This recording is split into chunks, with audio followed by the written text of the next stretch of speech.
one of the things that really defines someone between being successful and just average is this feedback process. Even though this might not be quite as exciting, it's just as key.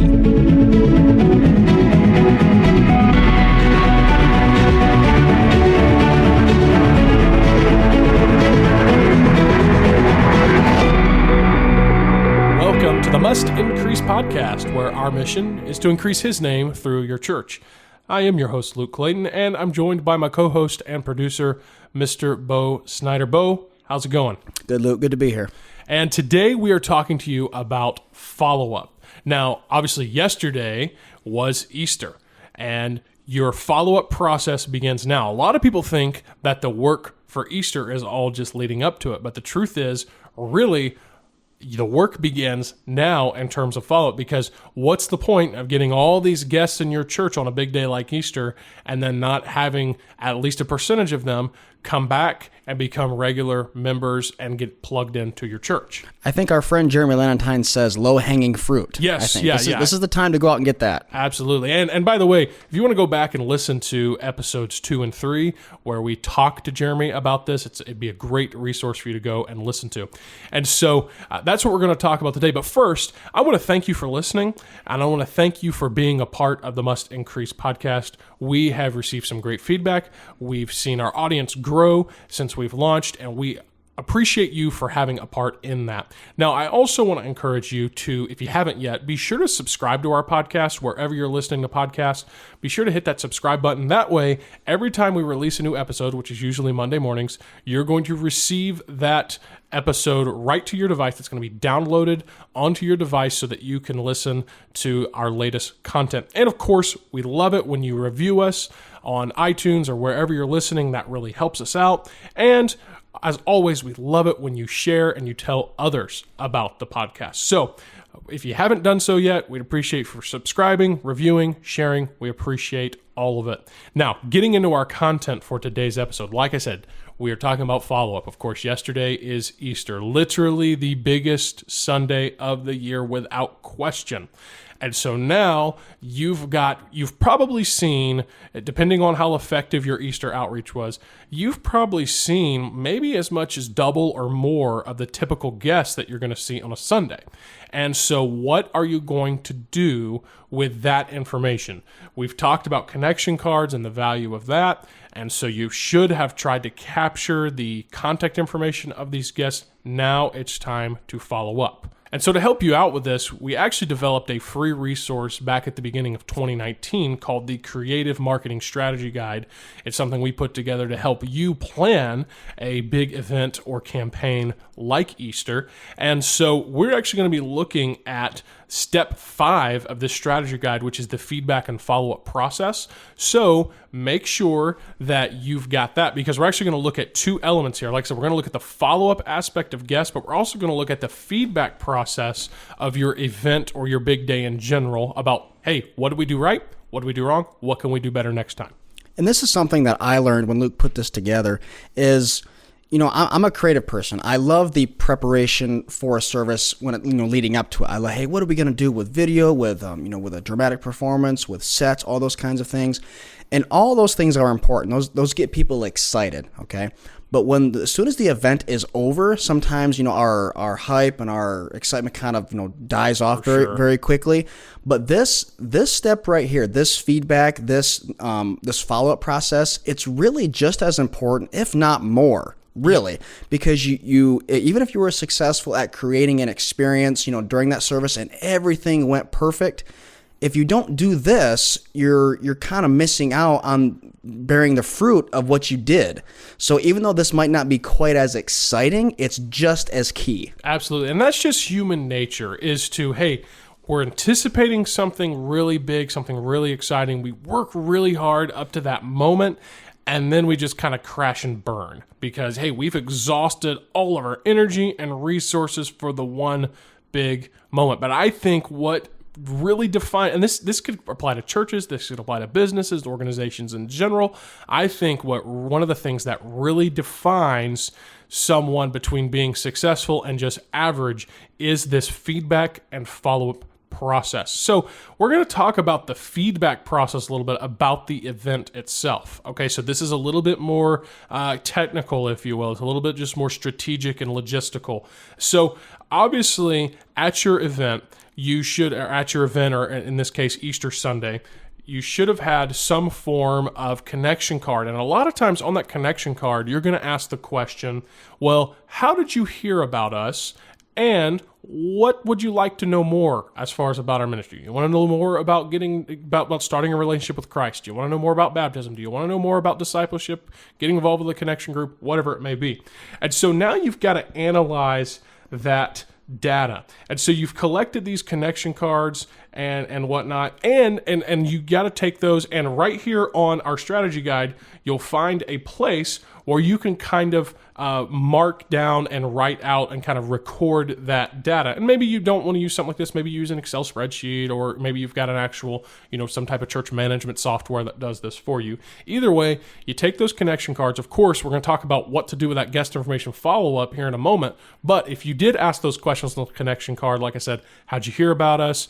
And all these different questions. Well, this is the time to record that data and decide what you're going to do with that. And you can also, once again, on a completely technical standpoint, you can analyze the digital stats through the different digital avenues that you may have used to reach people and to market your event. So you can look at things like email opens and clicks and social media engagement, website conversions. There's all kinds of stuff we could discuss, but you can look at these different things. And once again, if you head over to, and by the way, I don't think we said, you go to mustincrease.com/2019. That's actually where you're going to find this strategy guide. But here at step 5, we're walking you through that. And so that's huge, is just to get that general feedback about the event, just from a marketing standpoint, what worked and what didn't, what was more effective, because you can put a lot of marketing dollars into certain avenues, and in the end, it's like, hey, maybe this wasn't that effective. Maybe we can invest these dollars in a different way. Going along with this topic of feedback, last week we talked about the service prep list. Now, just an easy application they can use that for, just kind of their own personal feedback, is to go back over that list and write things down like, hey, this part of the service went really well. This was received really well. Or, oh, we completely dropped the ball over here. This needs more attention next year. Make yourself some notes. It's another form of feedback for you to help you with next year, with the next event, whether it's Easter or something else. But this form of feedback, it's really, really helpful, and it's something that's overlooked a lot. Yep. And so after you've collected all of this feedback, then I highly recommend, we highly recommend that you go back and you take something like this creative strategy guide and you actually start at step 1 for next year. And so, yeah, Easter is a whole year out, and once again, this crash and burn mentality just comes in. Okay, hey, we worked so hard for Easter. Oh, it's a whole year out. We don't have to worry about it now. And though you don't have to get everything ready, it is a great idea too, while it's fresh on your mind, like Bo was saying, take this feedback that you got from the service, and then also the feedback that you got from the marketing statistics, and then just start at step 1 of planning next year's Easter outreach campaign. Just coming up with simple things like, hey, when the date, figure out when the date for Easter is next year. All right. Hey, is it a later Easter? Is it an early Easter? When is it? Determining, hey, here's some promotional needs that I think we're going to look into using next year. We're going to look into using, maybe something more with social media, or, with our website, or with banners and signage, or whatever it may be. And just kind of take that first step and saying, hey, we're going to go ahead and get started on step 1 of planning Easter next year. Once again, doesn't mean you have to plan everything. Just get the ball rolling. Like I said, taking that feedback and already applying it to next year's event, and in this case, Easter Sunday. So that's the feedback element. A lot of that's going to come from, your guests and the connection cards, but also a lot of that's going to come from those involved with the service. So your staff, your team, the people that had a part in the service and, said, hey, this is what I observed, whatever. And so that's the feedback. But now let's actually talk about the follow-up process with your guests. Now, once again, we've referred to this several times, but episodes 2 and 3 of the podcast with Jeremy Linentine, he really walks through, I think it's episode 3 specifically, he walks through their follow-up process that they use at their church. And it's really great, and it seems to have been really effective. And so there's a lot of things that you can do. But we're media guys. We always think, how can you harness the power of media to take your church to the next level? So here's some thoughts and some tools that you can take advantage of to reach out to these guests and hopefully get them plugged into your church. So the idea of all this follow-up, let's break it down into a few, simple things that we can do specifically that'll, kind of help us put it into perspective. Let's talk about email first, because once again, we've capped this guest information. What can we do with that email? Break it down for us. Yeah, so by now you've realized that we talk about the power of email marketing a lot, because it is proven to be just about the single most effective form of marketing, period. Think about it. Anytime you go to a website or somewhere that says, hey, check this out, it's free. And hey, look, we do this. Whenever we offer you these free resources, we ask for your email, because we want to get that so that we can reach out to you and contact you and market to you. And that's what we're doing. We'll be straight up honest. And so your church, though, can take this same philosophy with your guests. And so we've talked before about how you can even capture this email before they come in the door. And if you want to go check out episode 10, I believe it was, where we talked about the digital outreach methods that you can use for Easter and other services, you can check that out. But what do you do once you have their email? So whether you received it before they walked in the door, or more likely got it when they came in and gave it to you on a connection card, what can you do? Well, there's this thing called email automation, and it's available with some free tools, and you can use it. Sometimes the free tools make it a little more limited, but you can do this for free. We've mentioned these before, but there's like MailChimp.com as an example. Whatever you use. And a lot of times church management softwares have this functionality built in. And so essentially what you do is you create a bunch of pre-written emails, maybe 3, 4, 5 emails, depending on how many you want, and you have these ready to go to your guests, to your people that visited your church that gave you an email address. And so you can take that, you can take their information, you can plug it into the software, and then it will automatically send them emails over the course of the next week or couple weeks or whatever. So for example, the first thing that can happen is they can get a email that comes from your pastor. It's something that your pastor has pre-written, and he signed his name to it. And so, maybe on Monday morning, they get this email from your pastor that says, thanks for visiting, or whatever. And they say, hey, just wanted to thank you for joining us. But then all these emails, you should always give them kind of a next step. And so, hey, here's what we've got. We want to encourage you to join us again next Sunday, or we want to encourage you to look into getting involved with one of our connection groups, or whatever it may be, getting into discipleship, whatever process that is for your church. And you can say, hey, and then once again, you just kind of send out a series of emails over the course of the next few weeks. Obviously Friday rolls around. Hey, we want to see you again at church this Sunday.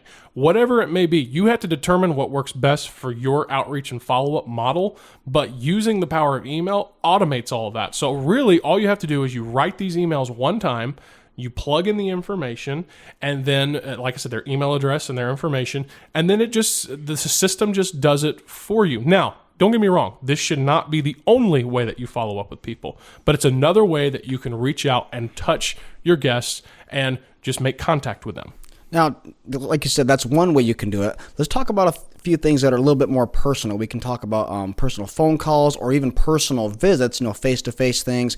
What can we do there? Because there's that good balance of, not bothering people, because some people, they like that personal touch, some don't. What's a good balance we can find there? Yeah, and once again, so much of this is dependent upon your culture and, your area, your community, part of the country you live in. A lot of that is determined by, but some other ideas, and these are pretty obvious ones that are kind of standard practice, but a lot of times you can follow up with with something like a simple phone call. Maybe you've got, a secretary, a receptionist, or even you yourself, depending on, the size of your ministry, how many guests you've got. Maybe you as a pastor or church leader yourself, you make a point to call these people. If they gave you a phone number, call them, say, hey, thanks for joining us. And here's something key too that you could even include in an email. People love when you ask their opinion. So when you say something, get them on the phone or send them an email that just simply says, hey, we want to know what you thought. What did you think about our service? Can you give us some feedback? And what's good is you may get some good, honest feedback that gives you a good perspective on kind of how the guest perceives your church. But what that's also going to do is that's going to open up an honest conversation. That kind of puts a level of vulnerability out there. And that makes them think, oh, these people actually want to know what I think. And so that's just an idea. So phone calls, and then, Bo, you also mentioned visits. So you could make a personal visit if you happen to get their address. I know this is, for a lot of churches, this is a huge part of their follow-up process, is making that personal visit. And a lot of times that involves taking them an additional gift in addition to what you already gave them on Sunday, and just kind of saying, hey, here's more information. We're glad to see you there. And like you said, we're in the society we're in, depending on the culture, and some people, they don't care for that, but nonetheless, it can be a kind gesture. Overall, in the culture that we live in, when somebody shows up at your door, like they came to see you specifically with a gift, even if you normally don't appreciate something like that, I think you will. To an extent, it speaks volumes, of your church, of your ministry, saying, "Hey, we took the time to come see you. We want to see you again. Can we help you in any way?" So I think that it's a great idea. Now, when it comes to personal touch, if you're going to take that approach, there's one step farther you can go, and that has to go with specific department follow-up. Now, with your guests, they may have been an older couple. They might be, ones with young children. And so there's different people that are good for different visits. So speak about that a little bit. Yeah, and so a lot of this is dependent upon what kind of information you can collect on your connection card or your visitor card. Now, I will take just one quick side note here and say this. Do not overwhelm people with the amount of information you ask for on a connection card. Some people feel like they're, giving their social security information and signing over their life from a connection card. Really just think of what's the bare essential information we can ask for. Once again, I don't want to, beat a dead horse here, but collecting that email is so huge because once you have that, you can really, talk about their email automation, you could really use that automation to collect even more information. So for example, hey, we want to hear from you. Take this survey about your experience at our church. Ask them some questions about the service, but also ask them for some more information. Ask them for a phone number. Ask them, about their kids or how many kids they have or if they have kids or whatever it may be. But once you have that information, so once you say, hey, I know they have kids, or I know they have teenagers, or I know they, don't have kids. And we're talking about kids because that's a huge part of it. So for example, just going along with that illustration, if they do have kids, well, you can give that information to the children's pastor or whoever oversees that branch of your ministry, and they specifically can follow up with them. They can reach out to them and say, hey, just wanted to let you know we enjoyed having your kids with us, and we'd love to have them come back. And of course, we really one day should do an episode or a series or something dedicated to talking about the importance of kids ministry because it is so huge. But that's just an example of, like I said, a particular department. Another thing is to figure out what kind of, get an idea of what stage of life they're in. So if they are, maybe a college student or a young adult, you can have your pastor that oversees that ministry, the young adults ministry, reach out to them. Or if they are, maybe someone who's elderly, an empty nester or whatever, you can have someone who's in that stage of life follow up with them. It really just depends on once again, the information you can get from them, but it can be very huge to have somebody, because, for example, and it's not always a bad thing, but, if a 60-year-old couple visits a, late 20s couple, it's not that they don't appreciate that, but they're not going to be able to connect with them as well as someone of a similar life stage will. So once again, yes, that collecting that information about, hey, what stage of life they're in, with what department could get involved or ministry leader could kind of help this visitor or this family take their involvement with our church to the next level. I think that's huge. So there you have it, a few, very simple ways that you can put these things into practice in a practical way, with the emails, with the visits, the personal touches. And once again, we've said this before about, I actually said it last week about the Easter prep list. You can take these applications and use them all year long. These things aren't just for special Sundays. Now, obviously, you will probably use them more, during these special times of year, but I would advise you create a process for this that, someone is the head of this, someone, is the head of, the hospitality or the guest outreach connection, whatever you want to name it is fine, but just have something in place all year long that follows these steps and gives that personal touch, that extra outreach every single week of the year. Yeah, and I do want to tag along here. You mentioned having a process. That is the biggest thing about this, and that is the number one element that's going to make this effective. And if you don't have anything, and when I'm talking about a process, it's not just like, oh yeah, like I know what to do, like the pastor in his head or the outreach pastor kind of has the whole thing mapped out in their brain. Well, I'm talking about actually getting it written down. So that is one thing you can do that even if nothing else, you say, well, I don't know what it is. Start by just here's a simple 3-step process, and you grow it from there. Even if it's something as simple as first thing we do is send an email, the second thing we do is make a phone call, and the third thing we do is make a visit. Even if that's all you start with, that alone is going to help you to at least have a process that you can follow. So with those first couple outreaches there, with the emails, the phone calls, you can gauge, how they're accepting that feedback. And that kind of helps you say, okay, this is going well. They seem to be really interested. I'm going to, go that extra step and, send someone there personally. But if you're not getting, that good feedback on the first couple, it might, kind of make you change your mind about visiting them personally. That just might help you with that process. Exactly. And one last thing to note here, kind of with that in mind, is you've got to be willing to play the long game. You can't expect everybody who visited you on Easter to come back and visit you again the next Sunday. Now, you probably will get a handful of your guests, a small percentage that will come back the next Sunday. But by and large, you've got to be willing to play long. So don't just, send out your, 5-6 email sequence, make a couple phone calls, make a couple visits, and then forget about that person because they never showed up to church or answered your call. Yes, you've got to find that line between persistency and being just obnoxious. But of course, like I said, you have to be willing to play that long game. People don't answer their phones, they don't check their emails, and they don't necessarily do it because they have a personal vendetta against you. It's just because they're busy and they just don't have the time or whatever. So once again, you've got to be willing to play the long game, build a relationship with these people that come to your church, that visit your church, and over time, it could be 3, 6, 12 months, or even more down the road before they ever, consider getting plugged into your church. And of course, when it's a dead end, it's a dead end. But at the same time, you have to be persistent and not get discouraged just because, well, they didn't come back and visit us this month. And so, yeah, be willing to play that long game. Now, we hope that, as always, we hope that this episode has been helpful to you, and we want to hear your thoughts on Followup. Once again, this all goes back to how every church is different. Every church is unique. Your outreach model is going to change depending on where you live, the culture of your church, of your community, all these different things. And so we want to hear your thoughts. We probably said something that maybe you don't agree with, or there's something that we didn't say that we should have said. Well, we want to hear from you.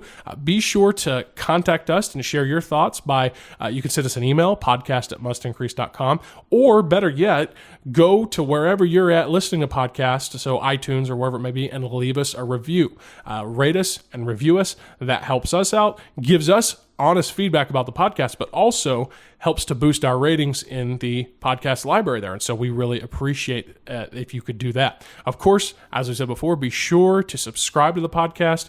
Those who are already faithfully listening, subscribing, we want to say thank you for being a part of this podcast. And also, we love it when you share and when you tell others about this podcast. We have made it to be a help to church leaders in the areas of their media, marketing, and outreach, and we want to continue to do that. Bo, thanks for being with us. Absolutely. Always a pleasure to be here.